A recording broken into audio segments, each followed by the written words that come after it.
Hello, I'm back, and today I'm going to be talking about Super Smash Bros. Brawl, a tier list. Finally, isn't it about time? So, I was waiting to do this video for a long time. So, like the first video, this is all going to be my personal opinion, and some of the stuff you might not agree with. But tier lists are supposed to be controversial, okay? Like I know some of the things I might say you might disagree with, but it doesn't matter because this is all just my opinion, and I like I've said this in the first video and I'll say it again. Despite my young age, because I am 15, like I'm no professional Smash player, but for what I am pretty good, and I can beat level 9 computers fine. I'm not like any other kid when it comes to video games. Like most kids, like they're not that good at video games. Like I'm not trying to be like mean or anything. That's the truth. Like it's pretty much proven that adults are more better at video games than kids are. So, but for my age, I'm pretty good at video games. And I've beaten a few video games in my life, like a ton of them. And I can beat level 9 computers with no challenge at all. But anyway, let's get onto the tier list, and we're somewhere, and I think we're in the B plus tier. So let's list off that tier. Let's go into B plus.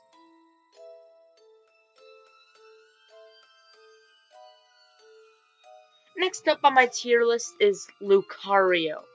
And the reason why I put him up here is because of his aura that increases its power as its damage goes up and is bolstered even further when it's placing balls in a match. At high percentages, Lucario possesses KO power that rivals that of Bowser and Ganondorf. While its attacks are much faster outside of aura, Lucario possesses what is considered one of the strongest aerial games, with its above average airspeed and floaty falling speed giving it stronger aerial movement, while its amazing and well-balanced aerial attacks give it some of its best offensive and defensive aerial capabilities. Lucario additionally possesses a strong defensive game to bolster its aura property farther. Possessing good movement, great reach, a strong spammable projectile and aura sphere, and extremely fast and long-distance rolls. Lucario also has several effective combo starters and attacks that flow into each other, as well as a strong grab game and throw game. Lucario's aura property acts as a double-edged sword, however, as its attacks are extremely weak at low damage percentage. Since Lucario lacks an effective gimping move and has only a few moves that aren't affected by aura, none of which are reliable KO moves. Lucario has to be at high damage percentages to KO effectively, where it is then vulnerable to KOs itself. Lucario, despite possessing a good recovery, can be problematic. Even though Lucario can cover good distance when recovering in its recovery move, Extreme Speed is versatile with unique properties. Extreme Speed lacks invisibility frames and damaging hitboxes while also not being very fast. This makes Extreme Speed heavily vulnerable to edge hogging and makes Lucario one of the easier characters to edge guard. Overall, Lucario has strong matchups with only 2 countered matchups against Meta Knight and King Dede and has achieved strong tournament results. Lucario is pretty good. He does have quite some downfalls, but he can be pretty decent in competitive play. So let's go on to number 10. Number 10 on my list is Mr. Game & Watch. The reason why I put him here is because of Mr. Game & Watch's differences from the physical changes from Melee to Brawl, where he is less vulnerable to combos and his back aerial is significantly more useful due to hit lag, and the leaning towards defensive gameplay boosts Mr. Game & Watch's strength in general. For some of his individual traits, Mr. Game & Watch possesses large and disjointed hitboxes in most of his attacks, with his attacks being rather fast and startup lag, and the majority being quite powerful, especially his brutal smash attacks, all of which can reliably KO under 100%, while none being particularly slow. Mr. Game & Watch additionally possesses amazing survivability for a character of his weight class, as his amazing bucket-breaking momentum canceling gives him the horizontal endurance potential of a lighter heavyweight, while his recovery covers great distance, provides great protection against edge guarding. Mr. Game & Watch also possesses above average movement speed and good mobility, effective tilt and aerial attacks, with a down throw that can force a tech chase opportunity on anyone at any percent. While Mr. Game & Watch's attacks are fast in startup lag, they're particularly heavy in ending lag, with his aerials also all possessing high landing lag, with the exception of his neutral aerial. His attacks, despite possessing large hitboxes, additionally mostly have poor to mediocre reach.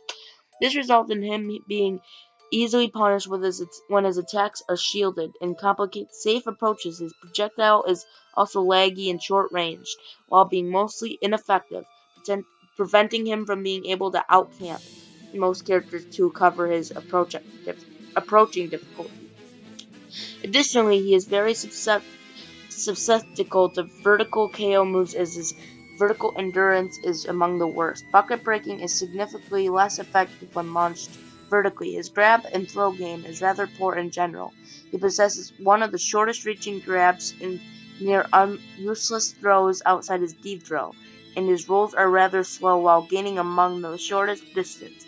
Regardless, Mr. Game & Watch's pros outweigh his cons, resulting in overall strong matchups that are dominating against characters below him on the tier list, while being lackluster against characters above him, particularly losing to 8 of the top.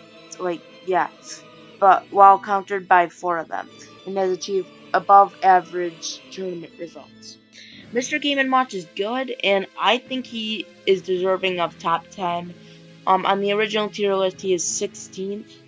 But I think Mr. Game & Watch is better than that. He has a lot of good things going for him, especially that powerful 9 move. Anyway, I think Mr. Game & Watch is a good character, and he has achieved strong tournament results. So let's go on to the next character, number 12. For number 12, I said Marth. And the reason I put him here is because of his long-range sword attacks that give him among the best reach in Brawl, allowing him to space very effectively, especially against characters with poor range. Marth also possesses attacks that have a remarkably quick startup and above-average mobility. Additional power when he lands on attack on the tip of his sword, his forward smash and down arrow being notable examples of strong combo abilities at low percents due to his fast attacks and a strong aerial game overall, and edge guarding abilities, with his forward aerial being very powerful at both aspects. Marth has a few flaws, however.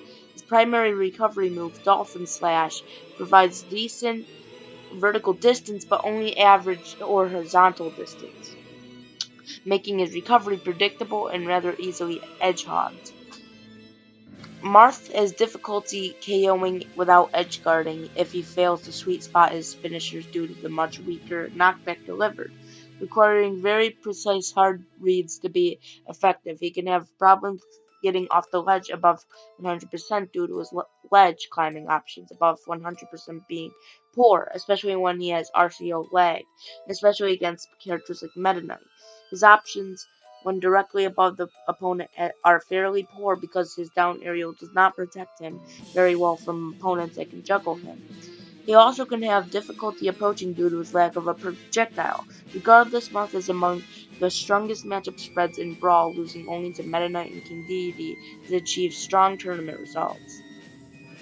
Marth is okay. I mean, in the actual tier list, he's ranked at 5th, but, I don't think he's that good. Because, he does have some flaws and some minor goods about him, but, again, he's not, terrible. He's very good in competitive play, and, he wins, most of the tournaments he wins. So, Marth is good, but not as good as number 5. I mean, come on now. I don't think he's that good. But anyway, let's get on to the number 13th spot on my tier list.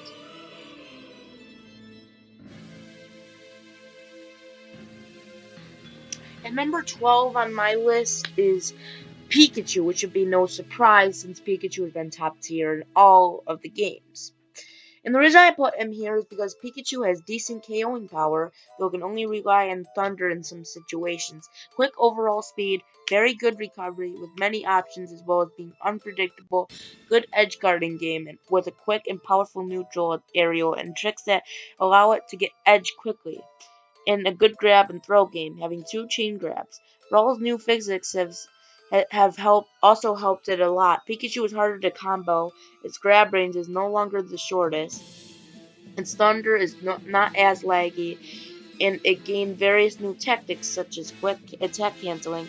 Pikachu also has strong momentum canceling abilities with its up aerial and Skull Bash being very useful in this particular aspect. In addition, Pikachu has a great defensive game with its QACs being very useful for avoiding pressure, escaping certain situations, and playing mind games. It also possesses one of the best spot dodges in the game, along with Link, Falco, Yoshi, and Toon Link. It also has useful OOS moves such as Up Smash and Neutral Aerial. However, it has a relatively weak air game, placing it at a disadvantage against characters with particularly powerful air games such as Marth. It also has subpar range in most of its attacks, with its best finishers having hitboxes close to its body, or in the case of its forward smash. The further hitbox is much weaker than the closest, making good spacing an all-around threat to Pikachu, as well as making it more difficult to land its better finishers.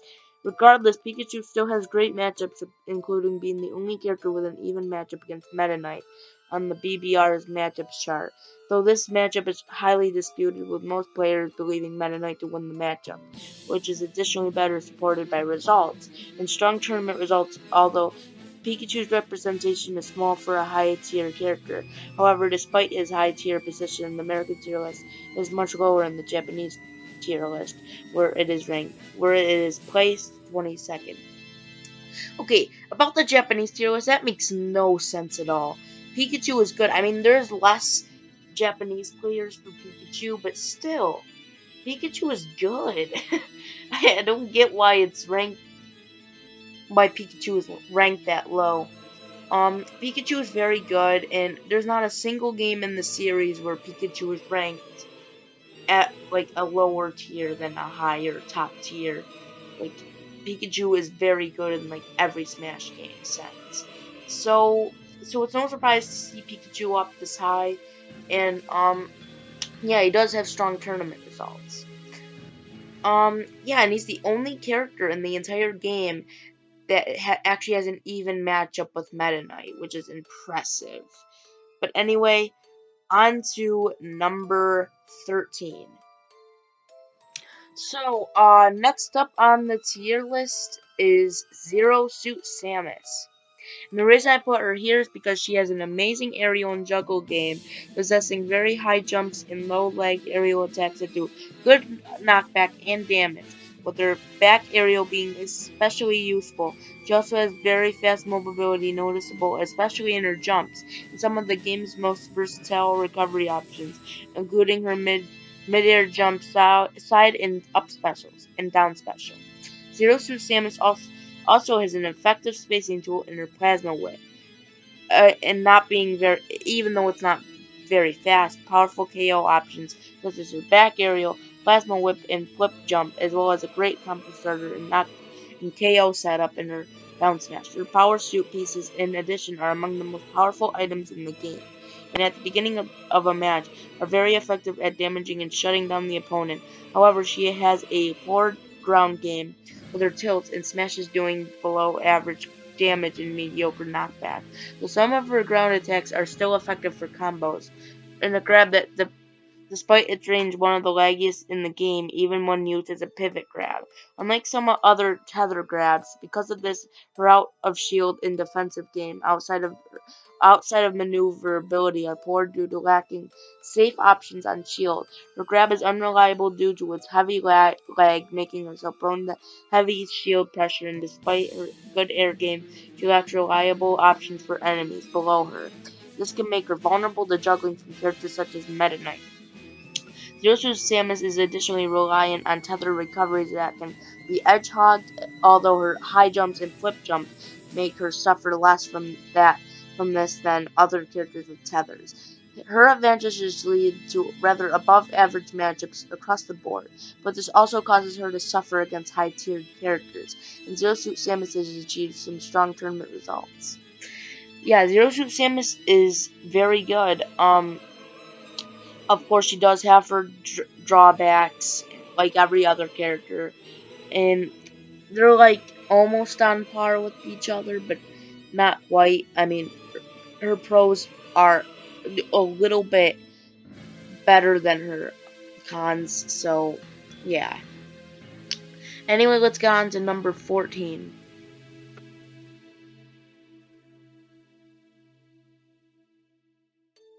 Number 14th on my list is King Dede, and the reason I put him up here is because of his amazing throw and grab game.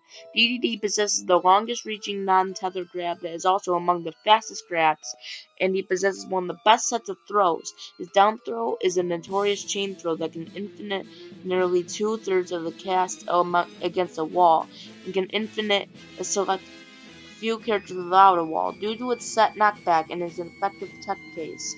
Move on those it can't chain throw.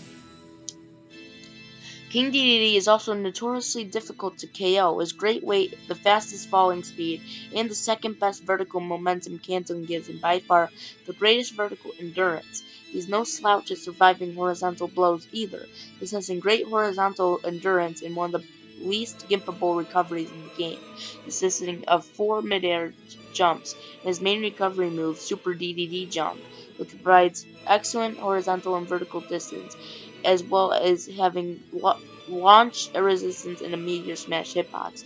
During the descendant half of the attack, Dede additionally possesses a strong aerial game, with his back aerial being considered one of the overall best attacks in Brawl. Tremendous reach throughout his moveset, his forward tilt being notorious in this regard. Extreme power throughout his moveset, with some attacks being both quick and hard hitting, and a versatile projectile in his Waddle D toss. King Deity, however, is one of the slowest moving characters with terrible mobility, being on par with Ganondorf for the worst in Brawl.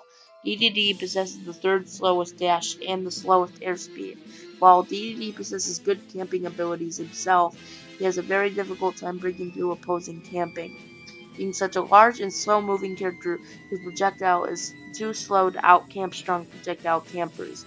DDD's great weight and falling speed also makes him quite vulnerable to chain throws and combos, through his only moderate falling acceleration saves him from being effective as severely as other fast fallers are.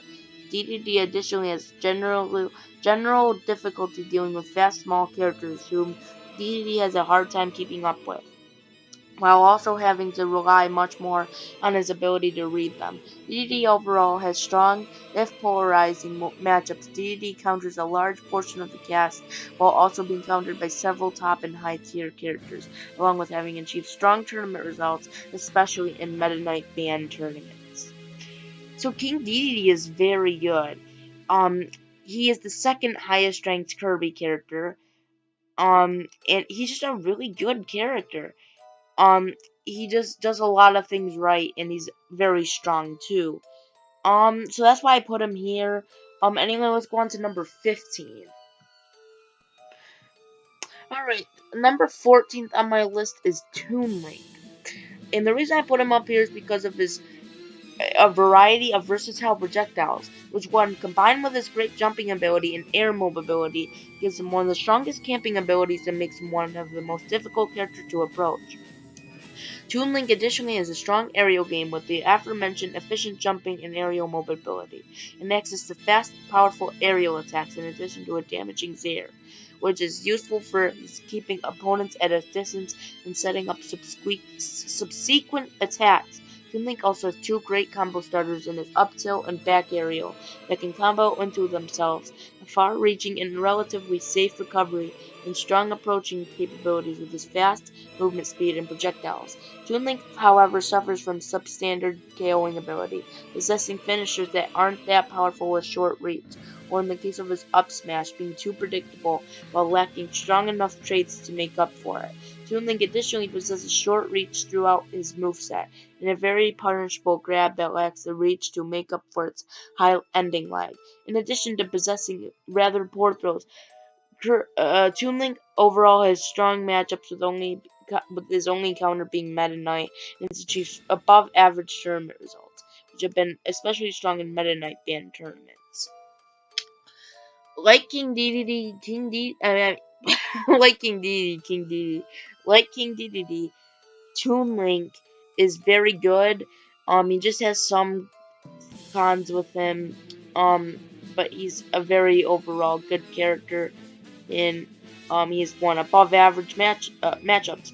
Fun fact: in the official tier list, did you know that Toon Link is the only character in the game that is not is the only Zelda character in the game that is ranked at something other than a mid or low tier?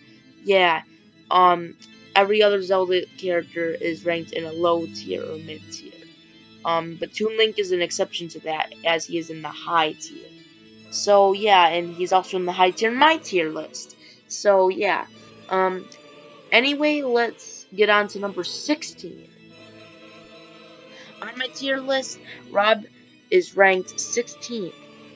And this is because Rob possesses a strong camping game with two very effective projectiles. One is a fast transcendent projectile that can travel across entire stages while going through any hurt box it connects with, and a powerful item-based projectile that produces a lingering hitbox when it lands, while being able to be picked up in glide toss.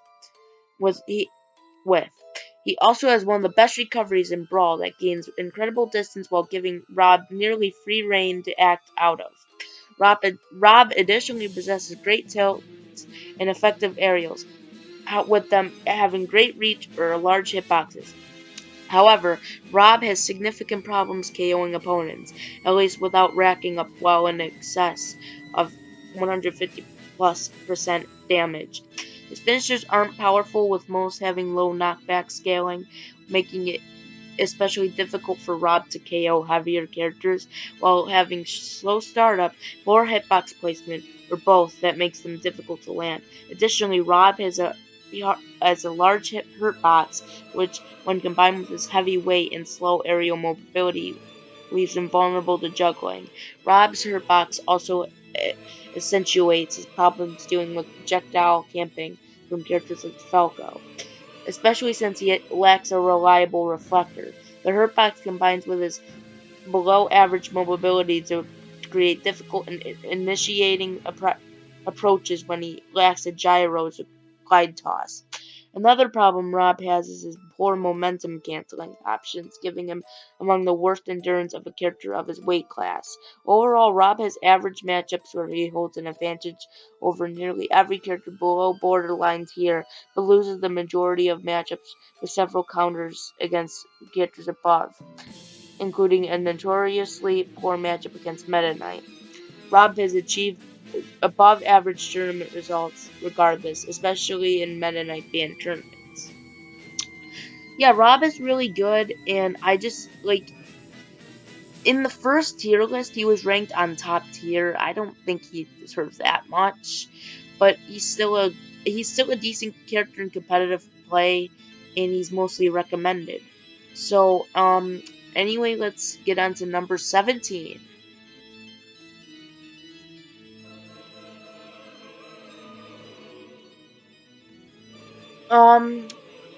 For number 17, this is also going to be pretty controversial, but for number 17, I said Luigi. And I put him here because He has fast yet powerful attacks, possessing several potential finishers, some of which can reliably KO under 100%, including, but not limited to, his forward smash and fire jump punch. His attacks also flow well together, making for a lot of effective setup moves and combos. However, Luigi himself is slow-moving and has poor mobility, adding to the fact that he is floaty, a slow dasher, and slow in the air as well, which makes approaching opponents difficult. These problems are worsened by the general reach of his attacks being among the worst in Brawl. His signature lack of traction, which causes him to be pushed back considerably while shielding and limiting himself out of shield punishing options, and his only projectile being too slow and short range to effectively camp most characters. He is also crippled by the removal of wave dashing, more than most other veterans, as his low traction greatly exacerbates his approach and makes his general maneuverability difficult to handle. This results in him having good even matchups, but he doesn't have much representation in tournaments, and but he has average tournament results. Luigi is okay, but he has some negative stuff about him that makes him unviable, but at the same time he has good positives about him. I don't think Luigi's that bad, but I mean Luigi is good. He's okay, but not the best character in Brawl. Definitely not. But Luigi is my second main in this game, so I'm able to play with him good. But Luigi's an okay player. Anyway, let's go on to number 18. Number 18 on my tier list is Wolf.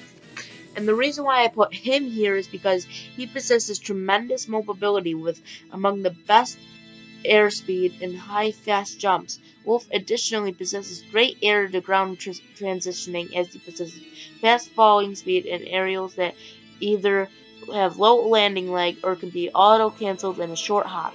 Wolf in general has fast attacks with disproportionately far reach, his back aerial being especially notorious in this regard, which, when combined with the aforementioned mobility and effective DACus, results in effective approaching capabilities. Wolf also has an effective transcendent projectile in his blaster, a very quick reflector with both intangibility and hitboxes, an all-purpose throw in his down throw, well-rounded power throughout his moveset, and rather strong comboing capabilities. However, Wolf has two major weaknesses, his extreme vulnerability to chain throws and a very poor recovery. Because of Wolf's combination of heavy weight, fast falling speed, and acceleration, 4 characters can chain throw him to his doom, and others can perform chain throws that result in significant damage. Wolf additionally possesses a recovery that is hard to rely on. Wolf is heavily susceptible to gimps, and has a particular vulnerability to meteor smashes, as Wolf suffers a 60 frame delay with meteor canceling, over twice as much as most other characters. Even low knockback meteor smashes can send Wolf down too far to recover. His 2 recovery moves both have poor edge sweet spots and do not move Wolf very far away, which forces Wolf to rely more so on his jumps to get back on the stage. Another problem for Wolf is his atrocious vertical momentum canceling, which causes Wolf to have a vertical endurance potential that is significantly worse than what is typical of characters with fast falling speeds, thus losing one of their primary strengths while still possessing their general weaknesses. Overall, Wolf has average matchups with only a few counters, and his tournament results have periodically fluctuated between being unusually good for a non-high tier character, where he has outperformed some high tier characters, and being just merely average. Wolf is good. He's alright. Not the best character, but he has some very strong tournament results, and he's very good in competitive play. The next I'm gonna be talking about one more character, and then I think that's done for the video. All right, so let's go on to number 19. At number 19 is Pit. And the reason why I put him up here is because he possesses one of the best projectiles in Brawl with his Palutine's bow. As it is fast, chargeable, has range that covers the entire stage, and gives Pit a great amount of control over its trajectory. Pit also has one of the best recoveries in Brawl, possessing multiple mid-air jumps, a glide, and a recovery move in Wings of Icarus that gains the greatest distance of any in Brawl, as well as giving him complete control over his movement during the move. Additionally, Pit possesses fast attacks throughout his moveset, above average movement speed, and good mobility, one of the strongest planking capabilities, and 2 effective reflectors. Pit, however, has problems with KOing opponents as he is a rather weak character that does not possess many finishers, and he heavily relies on his back aerial and forward smash to KO, the former requiring the landing of the initial hitbox, while being short-ranged and the latter being heavily prone to stale move negation while being SD label out of. Additionally, Pit's recovery is especially vulnerable to gimping, as he is flinched during Wings of Icarus. He cannot use the move again until landing.